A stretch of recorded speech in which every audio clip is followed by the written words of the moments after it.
একটা বিমান একটা দুর্ঘটনা মুহূর্তে মাইলস্টোন কলেজ রূপ নিল এক বিভীষিকায়। যেখানে একটু আগেও ছিল ক্লাসের কোলাহল, সেখানেই তৈরি হলো শত শত আর্তচিৎকার। বাংলাদেশ বিমান বাহিনীর F7 মডেলের বিমানটি দুপুর 1:06 উড্ডয়ন করে। 12 মিনিট পর ঠিক 1:18 বিমানটি বিধ্বস্ত হয়। বিমান চালাচ্ছিলেন ফ্লাইট লেফটেন্যান্ট তৌকির। এটি তার সোলো ফ্লাইট ট্রেনিং এর অংশ ছিল। এই ধাপে এসে একজন প্রশিক্ষণরত বৈমানিক প্রথমবারের মতো একা কোনো প্রশিক্ষক ছাড়াই নিজে একটি বিমান ওড়ায়। ফ্লাইটের দৈর্ঘ্য ছিল সাধারণত 20 থেকে 30 মিনিটের, কিন্তু কে জানতো মাত্র 12 মিনিটেই সবকিছু শেষ হয়ে যাবে। তাছাড়া এই ট্রেনিং এর আগে পাইলটের মনোবল, দক্ষতা, জরুরি অবস্থা সামলানোর কৌশল সহ নানান বিষয় বারবার পরীক্ষা করে দেখা হয়। সবকিছু ঠিক থাকলে তখন তাকে একাই একটি বিমান নিয়ে ওড়ার সুযোগ দেওয়া হয়। তৌকির সবকিছুর যোগ্য ছিল। তিনি বিমান নিয়ে কুর্মিটোলা পুরান এয়ারফোর্স বেস থেকে টেক অফ করেন।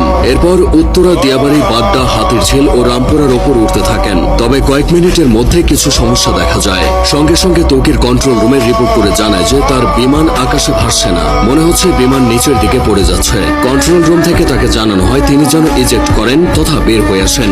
বিমান যখন নিয়ন্ত্রণের বাইরে চলে যায় তখন পাইলট নিজেকে বিমানের বাইরে বের করে আনেন প্যারাশুট সহ।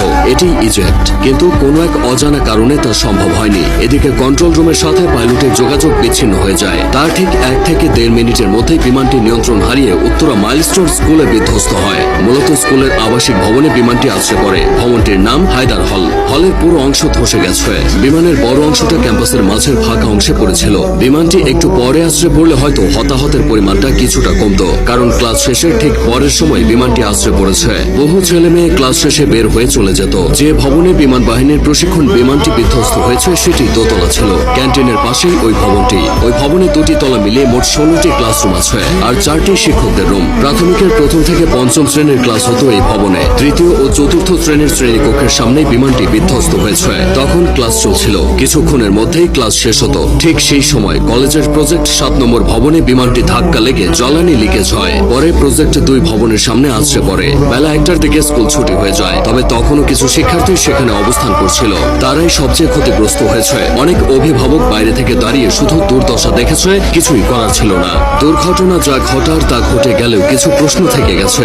স্কুল কলেজ এরিয়ায় বাস ট্রাকের হর্ন আস্তে করার কথা বলা হয়। সেখানে স্কুল এরিয়ায় প্রশিক্ষণ বিমান ওড়ানো নিয়ে বেশ সমালোচনা হচ্ছে। উন্নত দেশগুলোতে বিমান বাহিনীর প্রশিক্ষণ বিমানগুলো জনমানবহীন এলাকায় এনে ওড়ানো হয়, এই যেমন ফাঁকা মাঠ, নদীর পার বা বিধ্বস্ত কোনো জায়গায়। কারণ একটাই, কোনো অনাকাঙ্ক্ষিত ঘটনা ঘটলে যেন ক্ষয়ক্ষতি এড়ানো যায়। এদিকে ঢাকার মতো জনবহুল শহরে বিমান বিধ্বস্তর এই ঘটনা ক্ষয়ক্ষতির পরিমাণ বাড়িয়ে দিয়েছে। তাছাড়া যে বিমানটি নিয়ে তৌকির বের হয়েছিল সেটি বহু বছরের পুরানো বিমান বলে অনেকে দাবি করছে। এই বিমান এতটাই ঝুঁকিপূর্ণ যে দুনিয়া জুড়ে এটি উড়ন্ত কফিন নামে পরিচিত। এই ধরনের দুর্ঘটনা